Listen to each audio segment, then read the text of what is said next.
Here we are, everyone, back again to finish up our week 2 screencast series on the location of intrapersonal communication. I've widened my screen here a little bit because I'm tired of making myself appear and disappear constantly, so hopefully this will help. So this is where we left off in our last screencast. We had just talked about self-talk and how we're really going to be focusing on that this semester. Inner speech, I'm going to mention it here, and that's really it. The rest of what we're doing is on self-talk.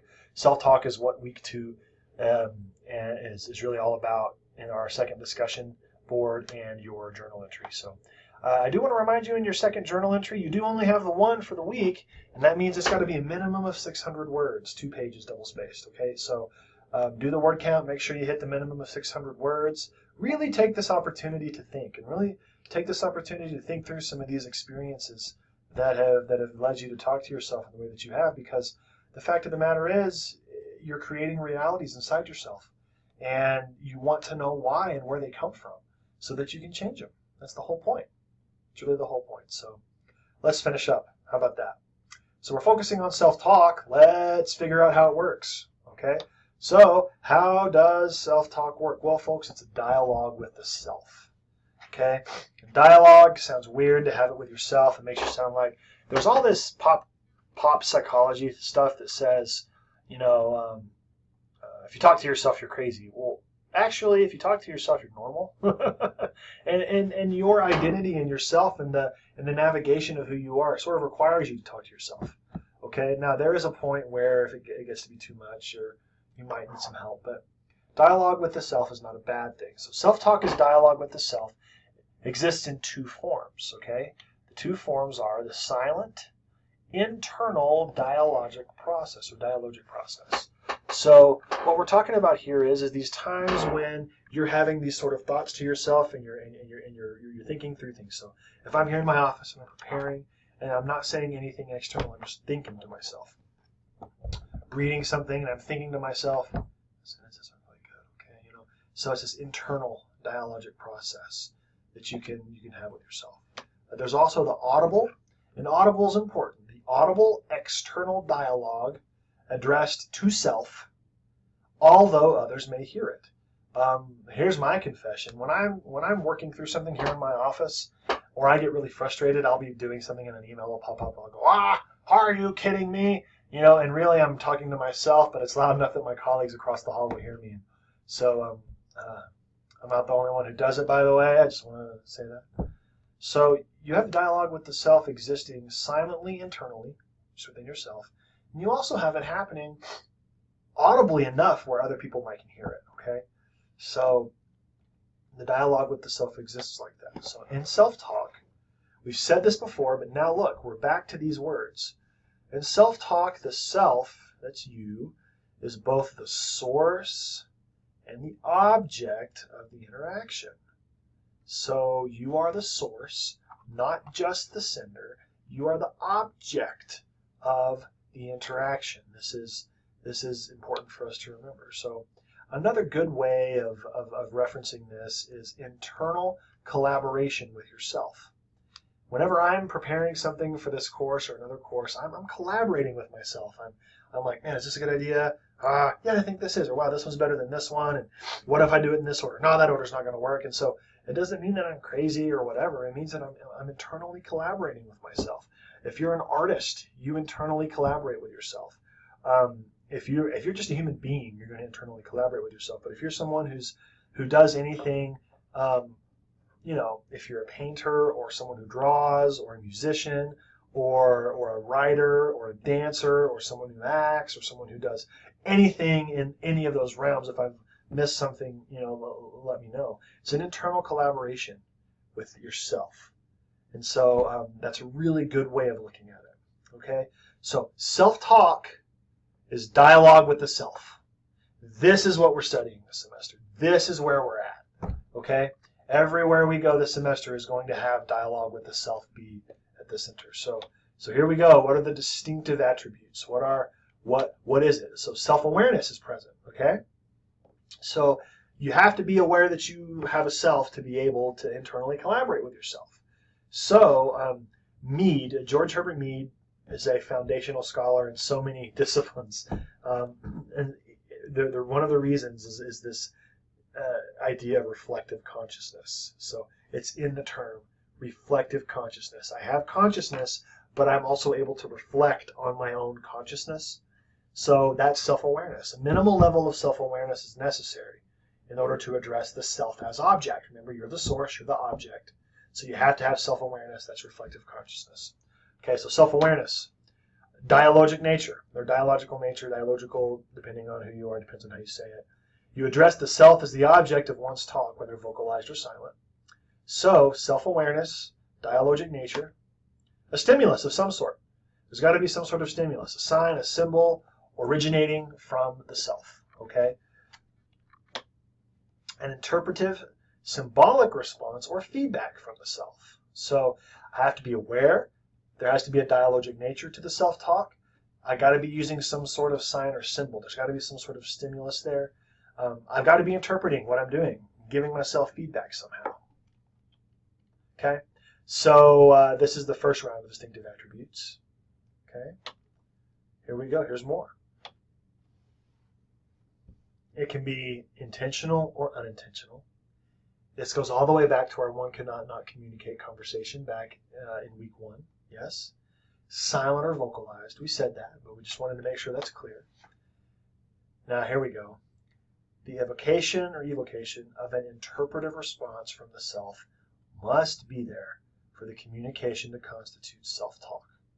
There's got to be an interpretive response present. So if I burn my finger and I go, oh my gosh, I just burned myself, that hurt, why did you do that? That's self-talk. That's self-talk, okay? If I just burn my finger and go, ah, that's not self-talk. That's an exclamation. Make sense? The ah is not an interpretation of what I'm doing. It's just a vocalization of the pain, okay? It's a response to the pain, all right? This definition excludes vague impressions, sensations, there's that again, images, fragments of thought, and natural sign behavior responses such as blushing, okay? Now, that does not mean they aren't communication or communicative. They're just not self-talk, okay? If I blush, that's communicative. But it's just not self-talk, okay? We're talking about the self-talk side of things. And for us to really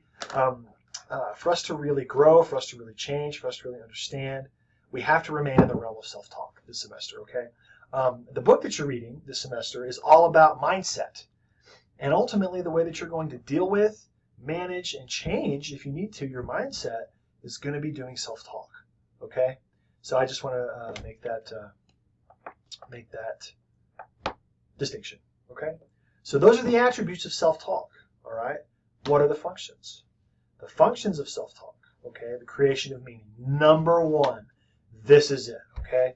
The purpose of the process of self-talk is not just the creation of an entity called the self, but also the creation of meaning for the self. You have self-talk to create meaning for yourself, of yourself, okay? And we'll talk about self next week. Creation of meaning. Now this is a long quotation here.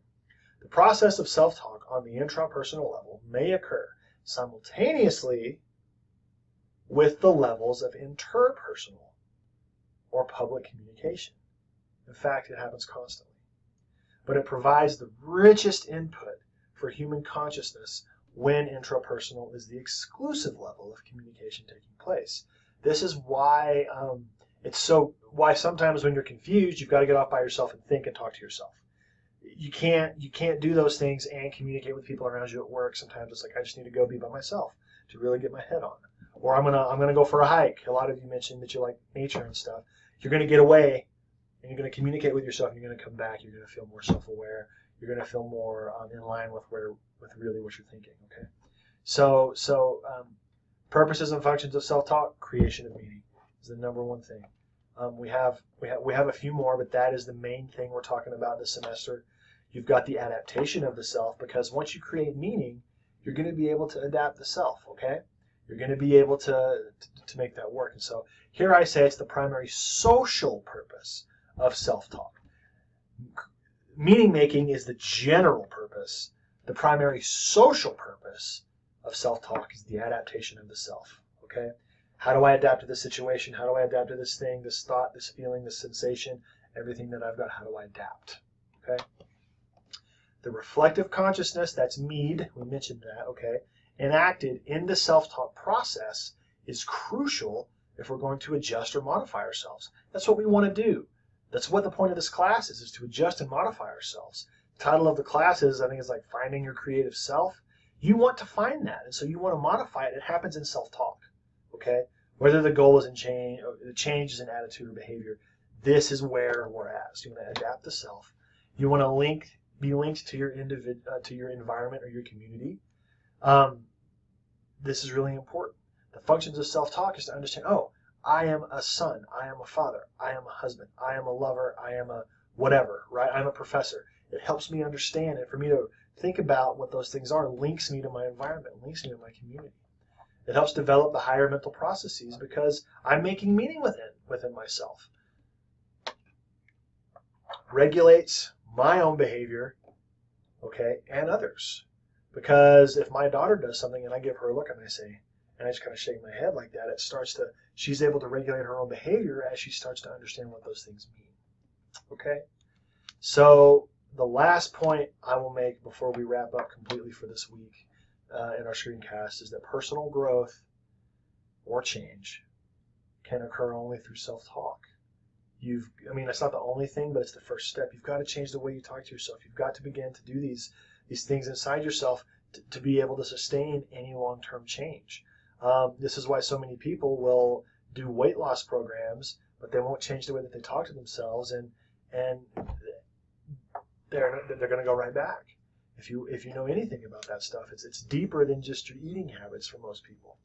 And so for us in this class, the self-talk is the point of what we're doing.